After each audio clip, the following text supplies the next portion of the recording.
नमस्कार। सहस्त्र एकेडमी के ऑनलाइन प्लेटफॉर्म में मैं शेखर बघेल आप सभी का स्वागत करता हूं। आज हम पढ़ेंगे 29 जून 2022 के सभी इंपॉर्टेंट करंट अफेयर्स। ये करंट अफेयर छत्तीसगढ़ नेशनल तथा इंटरनेशनल तीनों से संबंधित होंगे। तो आज देख लेते हैं हमारा पहला टॉपिक क्या है। पहला टॉपिक हमारा है single use plastic buy back योजना। अब ये है क्या? केंद्र सरकार ने हाल ही में 1 जुलाई 2022 से सिंगल यूज प्लास्टिक को बैन करने की घोषणा की थी। ठीक है, तो इसी के तर्ज पर हिमाचल प्रदेश सरकार ने भी अपने यहाँ single use plastic buy back योजना शुरू की है। अब ये single use plastic buy back योजना होता क्या है? तो ये इसके अंतर्गत जो हिमाचल प्रदेश सरकार है वे स्कूल और कॉलेजों के छात्रों से सिंगल यूज प्लास्टिक आइटम्स खरीदेगी। जिस तरीके से हमारे छत्तीसगढ़ में गोधन न्याय योजना के अंतर्गत गोबर खरीदा जाता है 2 रुपए प्रति किलो के हिसाब से, उसी तरह हिमाचल प्रदेश सरकार ने यह योजना लाया कि वे सिंगल यूज प्लास्टिक को स्कूली बच्चों से खरीदेगी, स्कूल या कॉलेज के छात्रों से खरीदेगी। और इसके लिए उन्होंने 75 रुपए प्रति किलो के हिसाब से भुगतान करने का निर्णय किया है। इससे इसका लाने का उद्देश्य पर्यावरण की सुरक्षा करना ही है, पर्यावरण संरक्षण भी इससे हो जाएगा। साथ ही साथ जो अपशिष्ट प्लास्टिक हैं उनसे निपटने में भी सहायता मिलेगी। तो ये हिमाचल प्रदेश सरकार का एक बहुत अच्छा कदम है। अगला देख लेते हैं हमारा जिलों के लिए प्रदर्शन ग्रेडिंग सूचकांक। अभी तक जो रैंकिंग तैयार की जाती थी वो राज्यों के हिसाब से तैयार की जाती थी। अब उसकी सफलता के कारण सभी जिलों के लिए भी प्रदर्शन ग्रेडिंग सूचकांक लाया जाने का प्रस्ताव किया गया है। तो इसके अंतर्गत जो है यह इंडेक्स जो है वो शिक्षा मंत्रालय ने संदर्भ वर्ष 2018-19 और 19-20 के लिए जिलों के लिए प्रदर्शन इंडेक्स जारी किया। तो ये जो है स्कूल शिक्षा और साक्षरता विभाग से संबंधित है। अच्छा, पीजीआई इंडेक्स, पीजीआई है क्या? पीजीआई का फुल फॉर्म होता है परफॉर्मेंस ग्रेडिंग इंडेक्स। तो इसी के अंतर्गत जिले में, सभी जिले में 83 लगभग 83 पैरामीटर्स के अकॉर्डिंग रैंकिंग तैयार की जाएगी और इसमें अधिकतम 600 अंक प्रदान किए जाएंगे। ठीक है, तो आप लोगों को यहाँ ध्यान देने योग्य बात यही है कि पीजीआई जो है परफॉर्मेंस ग्रेडिंग इंडेक्स ये जिलों के लिए लाया जाएगा। पहले ये राज्य स्तर पर होता था और इसके अंतर्गत 83 पैरामीटर्स ये संकेतक हैं कुल, जिसमें 600 अंक शामिल किए गए हैं। ओके, अब आगे आ जाते हैं हम लोग अगले टॉपिक पे। यह है VLSR-SAM मिसाइल। VLSR-SAM मिसाइल का फुल फॉर्म क्या है? Vertical launch short range surface to air missile. इसको डीआरडीओ तथा भारतीय नौसेना ने तैयार किया है तथा इसका सफल परीक्षण कर लिया गया है। कहां से कर लिया गया है? उड़ीसा के चांदीपुर से। उड़ीसा के चांदीपुर से डीआरडीओ संगठन के द्वारा VLSR-SAM मिसाइल का परीक्षण कर लिया गया है। तो आप लोग यहाँ पे ध्यान यही रखना कि जो चांदीपुर है वो उड़ीसा के अंतर्गत है और इसको किसने तैयार किया? डीआरडीओ ने तैयार किया तथा भारतीय नौसेना, दोनों ने मिलकर तैयार किया और इसका सफलतापूर्वक परीक्षण कर लिया गया है। अच्छा, ये किस प्रकार का मिसाइल है? तो ये सरफेस टू एयर मींस सतह से हवा में मार करने वाली एक मिसाइल है। अब आगे चलते हैं हम, हमारा नेक्स्ट टॉपिक है 75 स्थानों पर स्थापित किए जाएंगे बीआरओ कैफे। तो ये जो बीआरओ कैफे है वो दूरस्थ अंचलों में या दूरस्थ प्रदेशों में, पहाड़ी प्रदेशों में, हिल स्टेशनों में, जहां पे टूरिज्म को बढ़ावा दिया जाएगा।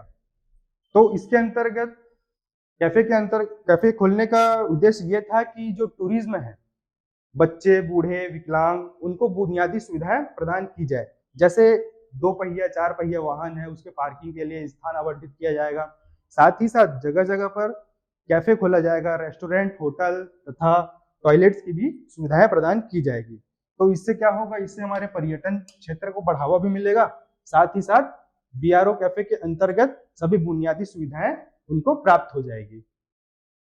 नेक्स्ट टॉपिक है किशोर न्याय। बालकों की देखरेख और संरक्षण अधिनियम 2015 अभी तक क्या होता था कि जो 18 साल से कम उम्र के बच्चे होते थे उनके लिए कोई कठोर दंड का प्रावधान नहीं था। जब वे जुर्म करते हैं तो उनको बाल संरक्षण गृह में भेज दिया जाता है, जहां उनको एजुकेट किया जाता है तथा फिर बालिग होने पे उनको छोड़ दिया जाता था। तो अब यह मांग की गई कि उनको भी 18 साल से अधिक व्यक्तियों को जिस तरीके से न्याय दिया जाता था, दंड दिया जाता था, उसी प्रकार से किशोरों के लिए भी व्यवस्था किया जाएगा। तो ये किशोर न्याय बालकों की देखरेख और संरक्षण अधिनियम 2015 यही बताता है कि इस अधिनियम के अंतर्गत जघन्य अपराधों में संलिप्त 16 से 18 वर्ष की आयु के बीच के किशोरों के ऊपर बालिगों के समान ही मुकदमा चलाने की अनुमति देता है। और बाल देखभाल संस्थान जो CCI है उसके बारे में हम लोग देख लेते हैं। ओके, तो यह है क्या? यह सभी बाल देखभाल संस्थान, चाहे वे राज्य सरकार अथवा स्वैच्छिक या गैर सरकारी संगठनों द्वारा संचालित हो, अधिनियम के लागू होने की तारीख से 6 महीने के भीतर अधिनियम के तहत अनिवार्य रूप से पंजीकृत होने चाहिए। ओके, क्लियर है? तो आप लोगों को यहाँ पे क्या ध्यान रखना है? ये संरक्षण अधिनियम कब आया था? 2015 में आया था। और ये किसके लिए है? किशोर न्याय के लिए है। मिसेज ताज यूनिवर्स प्राची सोनी,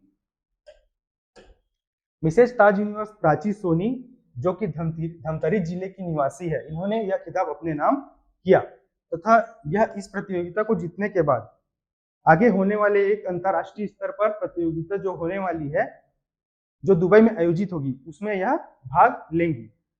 आपको इस टॉपिक से यही याद रखना है कि मिसेज ताज यूनिवर्स किसने जीता? प्राची सोनी ने जीता। और ये किस जिले की निवासी है? धमतरी जिले की निवासी है। अच्छा, अभी हाल ही में पिछले साल मिस यूनिवर्स का खिताब किसने जीता था? तो ये जीता था हरनाज संधू ने। मिस यूनिवर्स का खिताब हरनाज संधू जी ने जीता था। अभी तक भारत से कुल 3 महिलाओं ने यह खिताब अपने नाम किया था। पहली थी सुष्मिता सेन। सुष्मिता सेन ने 1994 में मिस यूनिवर्स का खिताब जीता था। दूसरी है लारा दत्ता। लारा दत्ता ने कब जीता था? लारा दत्ता ने सन 2000 में जीता था मिस यूनिवर्स का खिताब। और अभी हाल ही में 2021 में जो जीता है, हरनाज सिंह संधू जी ने जीता है। तो इस प्रकार 21 साल के बाद भारत ने फिर से मिस यूनिवर्स का खिताब अपने नाम किया। इसके अतिरिक्त हम और कुछ इंपॉर्टेंट फैक्ट्स देख लेते हैं।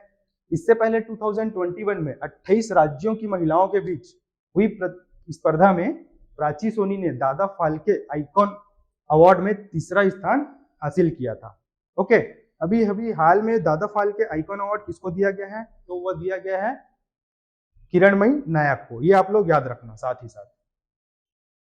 नेक्स्ट देख लेते हैं, जनकपुर को नगर पंचायत का दर्जा देने की घोषणा।